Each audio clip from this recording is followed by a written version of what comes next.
जासूसों का बाप है आलोक। ज्योति ने उसे हल्के में लिया था।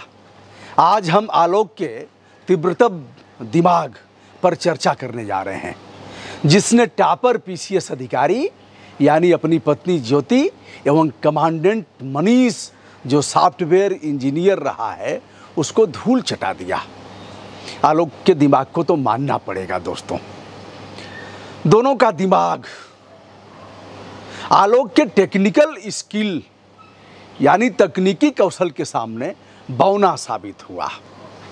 मनीष के सामने उसके नौकरी जाने और परिवार के मटिया मेट होने का जहां गंभीर संकट पैदा हो गया है, वहां ज्योति की इतनी किरकिरी हुई है कि अब वह एसडीएम, एडीएम, सीडीओ और इस प्रकार के तमाम जनता रिलेशन से जुड़े हुए जो पद हैं उसमें बने रहने पर असहज महसूस करेगी। उसका रुतबा, उसका दबदबा, कुर्सी का पावर और पद के सापेक्ष मर्यादित वातावरण को वह अब सृजित नहीं कर पाएगी। दोस्तों, देखा जाए तो आलोक पीसीएस अधिकारी ज्योति के पति होने के साथ साथ चतुर्थ श्रेणी का कर्मचारी यानी सफाई कर्मचारी भले ही है, किंतु उसका दिमाग बहुत तेज चलता है। ज्योति के विभागीय आदेश, उसके नित्य प्रति के क्रियाकलाप, उसके द्वारा कोर्ट में लिए जा रहे फैसले, वह प्रशासनिक क्षेत्राधिकार को वह भली भांति समझता और देखता था। देखा जाए, आपने भी देखा होगा, साहब का मुहर्रिर, साहब का चपरासी और साहब का बाबू तो सब कुछ जानता है। बाबू साहब को चराता और बताता है। ज्योति यह भूल कर बैठी कि चोरी छुपे आलोक हमारी मोबाइल भी यदा कदा चेक करता रहता है। भारी भूल तब हुई जब उसने मोबाइल को लॉग आउट नहीं किया था। लॉग इन करके वह देख रही थी और चली गई स्नान करने। आलोक ने मौत का मिलते ही उसके व्हाट्सएप चैटिंग का पोस्टमार्टम कर दिया। देखा और सब पढ़ लिया, उसकी कॉपी किया। उस चेकिंग में पकड़ा गया कमांडेंट मनीष दुबे और ज्योति के बीच के आपत्तिजनक जो भाषा थी, जो चैट था, वह सब उसने पोस्टमार्टम में निकाल लिया। फिर क्या था, उसने अपना दिमाग चलाना शुरू कर दिया। विवाद भी हुआ छोटा मोटा। ज्योति उसे टालती रही, लगातार उसे उसके ऊपर कहती रही, तुम झूठ मूठ का शक करते हो, तुम्हें हमारा एसडीएम बनना ठीक नहीं लगता। ज्योति अपने पहले किसी कर्मचारी अथवा मनीष के साथ राजधानी स्तर की मीटिंग में जाती थी, बाद में वह अकेले निकलने लगी।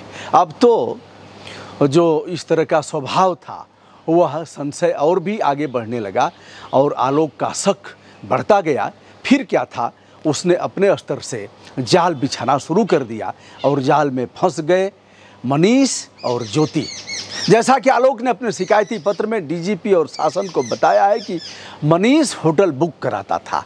बातचीत होती थी, जिसके क्रम में ज्योति बताती थी कि सरकारी मीटिंग है, शासन की मीटिंग में जाना है, उधर होटल बुक रहता था। ज्योति और वह एक साथ रहते थे। होटल से बाहर निकलते हुए आलोक ने इन्हें पकड़ा, ऐसा बताया। यदि ज्योति किसी ट्रेन से लखनऊ गई होगी अथवा व्यक्तिगत गाड़ी से, तो आलोक ने किस प्रकार दिमाग लगाकर उसका पीछा किया होगा, यह भी जानने की बात है। वह संबंधित होटल तक पहुंच गया। उसे यह भी जानकारी हो गई कि किस रूम में ज्योति और मनीष ठहरे हुए हैं। अब देखा जाए तो यदि मनीष ने रूम बुक कराया होगा तो अपनी आईडी दिया होगा, उसके आईडी के आधार पर होटल का रूम बुक हुआ होगा, किंतु साथ में रहने वाले पार्टनर को भी आईडी देनी पड़ेगी। ऐसा होटल और जो नियम बनाए गए हैं उसके आधार पर।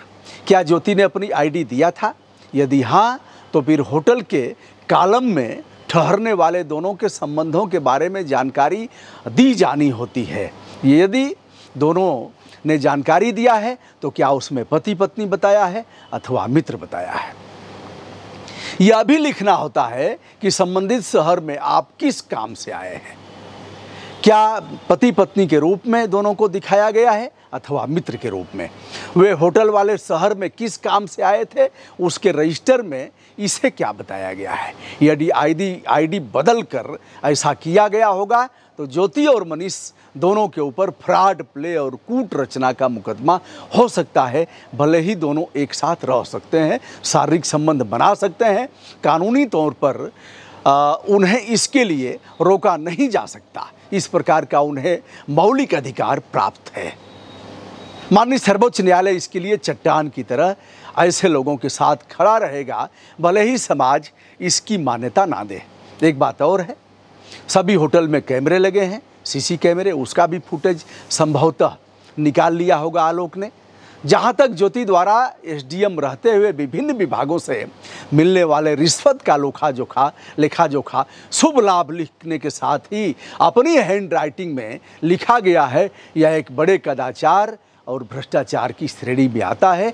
इस संबंध में ज्योति के ऊपर जांच होने के बाद कठोर कार्रवाई की जा सकती है। अपराध दर्ज हो सकता है, उसका निलंबन हो सकता है, उसे जेल भी जाना पड़ सकता है और उसकी बर्खास्तगी तक की कार्रवाई की जा सकती है। बड़े बड़े जासूस आलोक के इस करिश्माई दिमाग के सामने नतमस्तक हो जाएंगे और उन्हें कहेंगे, आलोक तू हमारा गुरु है, तुमसे सीखने की आवश्यकता है। ज्योति ने यही भूल कर दिया जिसे उसका खामियाजा भुगतना पड़ रहा है। मनीष और ज्योति ने आलोक को किस प्रकार रास्ते से हटाने का कुचक्र किया, यह भी उनके लिए भारी पड़ सकता है। दोनों ने नहीं समझा कि चतुर्थ श्रेणी का कर्मचारी और सफाई कर्मचारी जो प्रधान के एक इशारे पर प्रधान के सामने बैठने का भी साहस नहीं जुटा पाता, सेक्रेटरी भी उससे बड़ा है, उसको अधिकार देता है, वहीं से उसका वेतन निकलता है। डीपीआरओ यानी जिला पंचायत राज अधिकारी तो बहुत बड़ा पोस्ट होता है, सीडीओ के सामने तो वह गन कांपेगा, ऐसे कांपेगा।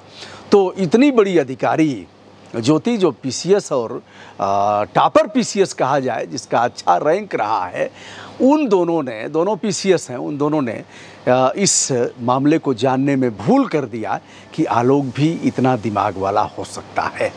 दोस्तों, हर व्यक्ति से सीखने लायक है और हर व्यक्ति के पास ऐसा कुछ न कुछ है जो बड़े लोगों को सिखा सकता है। ऐसे अनेक मामले हैं जहां ड्राइवर साहब का ड्राइवर, मंत्री जी का ड्राइवर, उनका चालक और उनका चपरासी मंत्री जी को बताता है कि सर यहाँ ऐसे है, सर ऐसे है, यह लोगों की मान्यता यह है, लोगों की भावनाएं यह हैं। अच्छे अधिकारी उनको भी सम्मान देकर के उनसे बात करना चाहते हैं और आलोक तो उनका पति देव ही था। जब वह पीसीएस में चयनित हुई तो उन्होंने सारा श्रेय आलोक और अपने सास ससुर माता पिता को दिया था, लेकिन अब आलोक के ऊपर कई एक अपराध दर्ज किए गए हैं और यह मामला पारिवारिक न्यायालय तक भी है। आगे क्या होगा?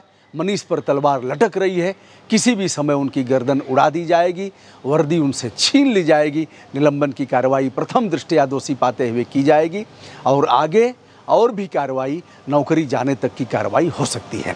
क्या दोनों सीना ठोंक कर आगे आएंगे और कहेंगे हमारे संबंध थे और कानून हमें इसकी मान्यता देता है, और दोनों बढ़ करके अपनी दोस्ती को बताएंगे कि हमारे फिजिकल रिलेशन भी थे, हैं और आगे भी रहेंगे, ऐसा कहा जा सकता है।